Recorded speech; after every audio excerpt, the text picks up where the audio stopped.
Science, le Gabon signe une percée majeure dans la lutte contre le paludisme. Le Gabon s'impose une nouvelle fois sur la scène médicale internationale. Des chercheurs du Centre de recherche médicale de Lambaréné, Sermel, ont dévoilé une avancée de premier plan, un traitement antipaludique à dose unique aussi efficace que le protocole standard de 3 jours. Une innovation africaine à fort impact sanitaire. Sous la direction de Dr Ghislain Mambongoma, une équipe internationale a mené un essai clinique de phase 3 combinant 4 molécules déjà utilisées en Afrique, sulfadoxine, pyrimétamine, artesunate et pyronaridine, SPAP. Ce mélange inédit attaque le parasite sur 4 fronts, réduisant le risque de résistance médicamenteuse, un défi majeur dans la lutte contre le paludisme. Un essai clinique concluant. Entre mai 2024 et octobre 2025, plus de 1000 patients, dont la moitié âgés de moins de 10 ans, ont reçu ce traitement contre un paludisme simple. Les résultats, présentés lors de la réunion annuelle de la Société américaine de médecine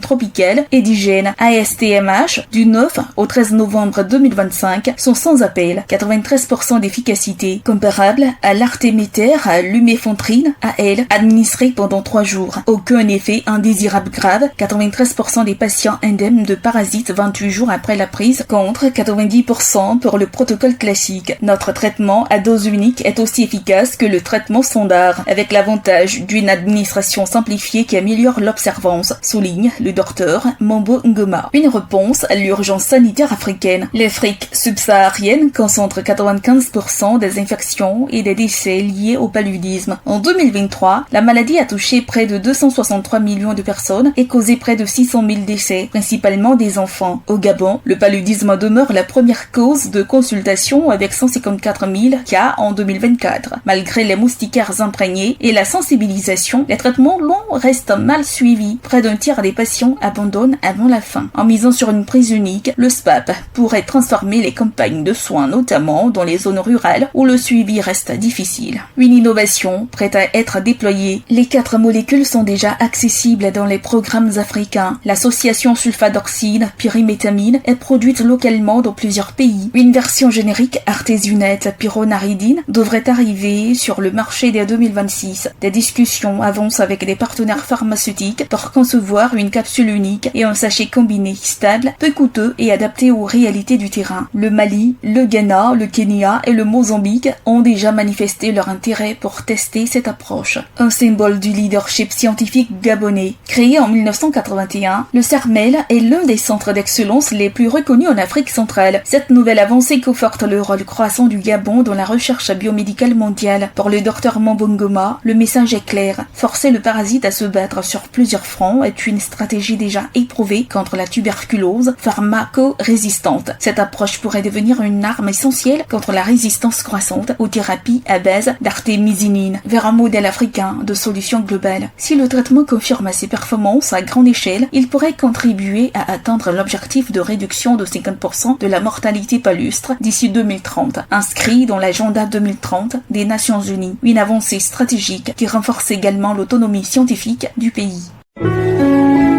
APRA, Agence Presse Radio et Audio.